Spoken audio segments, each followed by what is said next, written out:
시청하시기 전에 구독과 좋아요 꼭 부탁드립니다. 감사합니다. 만물이 풍성한 가을, 가장 먼저 떠오른 과일은 배와 사과일 것입니다. 특히 배는 사과와 달리 신맛이 없고 달콤한 데다가 아삭하고 수분이 많아 많은 사람들로부터 사랑을 받는 과일입니다. 환절기에 나타나기 쉬운 기관지 질환을 예방하고 소화를 촉진하는 효능을 인정받아 왔으며, 최근에는 배의 기능성 성분의 생리활성 효과가 현대과학으로 검증되면서 신약 개발의 소재로도 이용되고 있습니다. 그래서 오늘은 배가 가지고 있는 건강한 비밀에 대한 이야기를 준비해 보았습니다. 배는 고대 그리스 작가 호메로스가 일리아다라는 서사시에서 신의 선물이라고 극찬을 했고, 왕궁에서만 재배되었을 정도로 특별한 대접을 받았습니다. 중국에서도 배는 장수, 순결, 지혜의 상징으로 여겨져 왔는데, 재미나는 것은 배를 뜻하는 한자 리가 이별을 뜻하는 리와 발음이 같아 중국에서는 특히 병문안을 갈 때 배를 선물하는 것은 금기시된다고 합니다. 배는 3000년 이상의 오랜 역사를 가진 것으로 보고 있습니다. 배의 원산지는 중앙아시아의 코카소스 산맥이며, 여기서 동서양으로 나뉘어 전달된 이후에 그 지역의 환경에 적응하며 그 품종이 다양해진 것으로 추정하고 있습니다. 인도 서북부에서 나온 배는 남방형 배, 중국 서부는 북방형 배, 남동 유럽은 서양배 등으로 나뉩니다.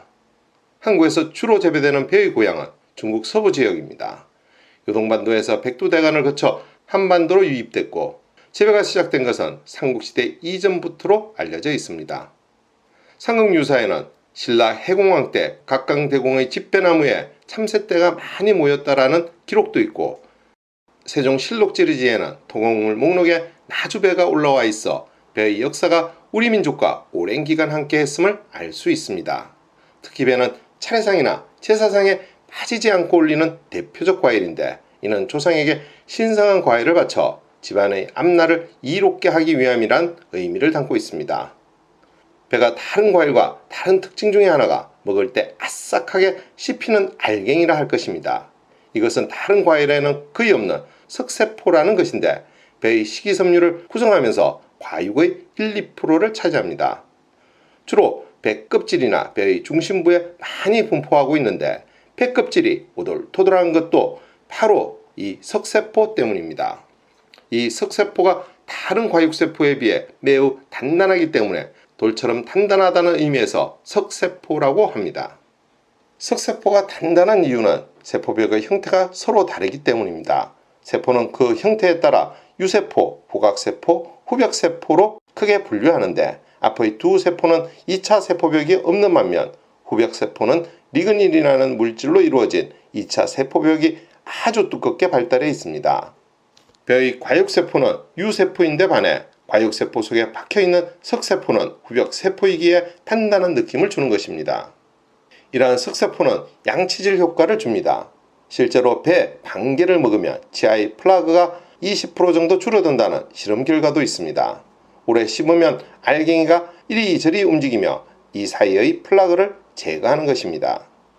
또한 배의 석세포는 환경오염의 위험성으로 사용이 금지된 미세 플라스틱을 대신할 친환경 소재로 각광을 받고 있습니다. 미세 플라스틱은 통상 1마이크로미터에서 5mm의 플라스틱을 말합니다. 미세 플라스틱은 발생 원인에 따라 1차 미세 플라스틱과 2차 미세 플라스틱으로 나눌 수 있습니다. 1차 미세 플라스틱은 의도적으로 만든 미세 플라스틱으로 치약, 세안제, 화장품에 들어가는 플라스틱 알갱이가 대표적입니다. 2차 미세 플라스틱은 플라스틱 제품과 파편이 풍화 마모되며 생긴 것으로, 자연에 존재하는 대부분의 미세 플라스틱이 바로 2차 미세 플라스틱입니다. 이 중에서 배의 식세포가 1차 미세 플라스틱을 대체하는 상품으로 개발되었으며, 그 효과도 우수한 것으로 알려져 있습니다. 농업진흥청의 자료에 따르면 배 석세포 분말을 2%에서 5% 첨가해 만든 피부 각질 제거제는 일반 세정크림보다 4.6배 높은 각질 제거 효과가 있었고, 치아 표면을 반질반질하게 만드는 치약의 연막 효과에 대한 실험에서도 배 석세포 분말이 5% 첨가된 치약이 일반 치약에 비해 2.4배, 플라그 제거 치약에 비해 1.8배 더 높은 것으로 나타났다고 합니다.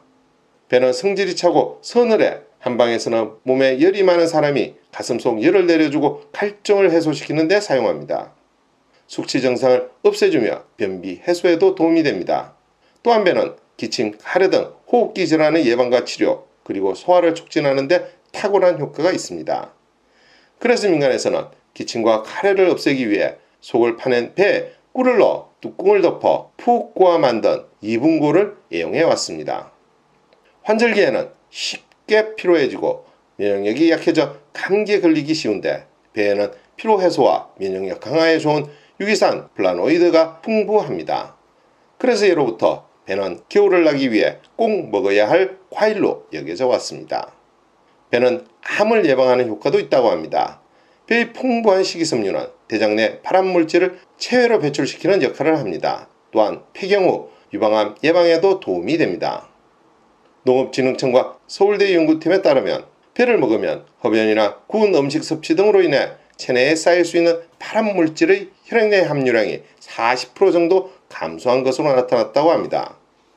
이런 배는 깨끗하게 닦아 껍질째 먹는 것이 좋습니다. 농림식품부에 따르면 배의 껍질에는 폴리페놀, 플라보노이드 등의 황산화 성분이 과육 대비 최대 100배나 더 많게 나타났다고 합니다. 이는 시판하는 배즙을 구매할 때도 마찬가지입니다. 되도록 배 껍질까지 모두 갈아서 만든 제품을 구매하는 것이 좋다는 것입니다. 다만 여기에서 유의할 점은 배 껍질까지 포함해 즙을 만든 제품이라 할지라도 배를 뜨거운 물에 넣고 오랜 시간 끓이는 방식으로 만든 제품은 배를 통째로 갈아서 만든 제품보다 여성분 함량이 떨어진다는 것입니다. 전자의 경우에는 배 껍질의 불용성 영양소, 즉 물에 녹지 않는 성분은 뽑아낼 수 없기 때문입니다.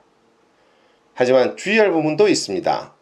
배에 함유된 소비톨은 당뇨병 환자의 음식이나 충치 예방에 사용될 정도로 좋지만 하루 20g 이상 과다 섭취하면 설사, 복통, 체중 감소 등의 부작용도 있으니 너무 많이 먹는 것은 좋지 않다고 합니다.